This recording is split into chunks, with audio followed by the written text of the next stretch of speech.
All India postal employees union ও all India Gramin Dak সেবক ইউনিয়নের তৃতীয় যৌথ বিভাগীয় সম্মেলন অনুষ্ঠিত হল। সম্মেলনে ডাককর্মীদের বিভিন্ন দাবি দাওয়া নিয়ে বিস্তারিত আলোচনা হয়। অষ্টম বেতন কমিশনের আওতায় বেতন ও ভাতা সংস্কারের দাবি জানানো হয়। গ্রামীণ ডাক সেবকদের পূর্ণ কর্মী হিসেবে স্বীকৃতির দাবিও তোলা হয়। পেনশন, চিকিৎসা, গ্রুপ ইন্স্যুরেন্স ও ছুটির সুবিধা নিশ্চিত করার দাবি জানানো হয়। অবাস্তব ব্যবসায়িক লক্ষ্যমাত্রা ও কর্মীদের হয়রানি বন্ধের দাবিও উঠে আসে। বিজেসিএ এর নির্দেশিকা অনুযায়ী যৌথ আন্দোলনের রূপরেখা নিয়ে আলোচনা হয়। কর্মীদের স্বার্থে আগামী দিনে আন্দোলন আরো জোরদার করার সিদ্ধান্ত নেওয়া হয়। এদিন সম্মেলনে সংগঠনের নতুন কমিটি গঠন করা হয়েছে। নতুন কমিটির নেতৃত্বে কর্মীদের দাবিতে আন্দোলন চালিয়ে যাওয়ার কথা জানানো হয়।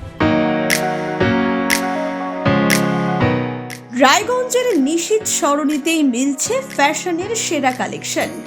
রায়গঞ্জবাসীর জন্য একদম পকেট ফ্রেন্ডলি দামে এখন ট্রেন্ডি পোশাক থেকে শুরু করে এথনিক কালেকশন সব একসাথে। হ্যাঁ, আমরা বলছি আজকালের কথা। এখানে মিলছে এক ছাদের নিচে পরিবারের সবার জন্য পোশাক, মহিলা, পুরুষ আর শিশুদের জন্য অসাধারণ কালেকশন। মহিলাদের জন্য মন কাড়া শাড়ি, ব্লাউজ আর এথনিক কালেকশন। পুরুষদের জন্য ফর্মাল ও ক্যাজুয়াল ট্রেন্ডি পোশাক। শিশুদের জন্য রঙিন, আরামদায়ক ও ফ্যাশনেবল পোশাক যা ছোটদের মুখে হাসি ফোটাবে। শুধু বৈচিত্র্যময় কালেকশন নয়, এখানে দামের সঙ্গেও পাওয়া যায় নিশ্চয়তা। সাশ্রয়ী দামে গুণমানের সেরা পোশাক পাওয়ার জন্যই আজকাল রায়গঞ্জের মানুষের আস্থার জায়গা দখল করেছে। ঠিকানা নিশীথ সরণি রোড, মোহনবাতি সংলগ্ন, রায়গঞ্জ, উত্তর দিনাজপুর। তাই আর দেরি কেন? আপনার এবং আপনার পরিবারের ফ্যাশনের সেরা গন্তব্যে একবার ঘুরে আসুন। আজকাল আপনার ফ্যাশন, আপনার ঠিকানা।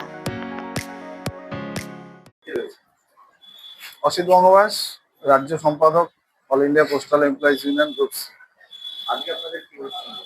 আজকে আমাদের উত্তর দিনাজপুর যে জেলা, তার কনফারেন্স, আমাদের যৌথ সম্মেলন এআইপিও গ্রুপ সি, পোস্টম্যান এমটিএস এবং এআইজিডিএসইউ সংগঠনের যৌথ দ্বিবার্ষিক সম্মেলন অনুষ্ঠিত হচ্ছে। কি কি কর্মসূচি আজকে থাকছে?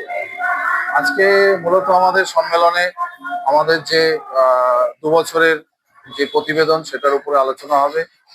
আমাদের যে দাবি, এই মুহূর্তে যে দাবিগুলো আছে কর্মচারীদের, তার উপরে আলোচনা হবে। নতুন কমিটি নির্বাচিত হবে এই সম্মেলন থেকে পরবর্তী 2 বছরের জন্য। রায়গঞ্জ থেকে রামকৃষ্ণ দাসের রিপোর্ট, কুলিক নিউজ।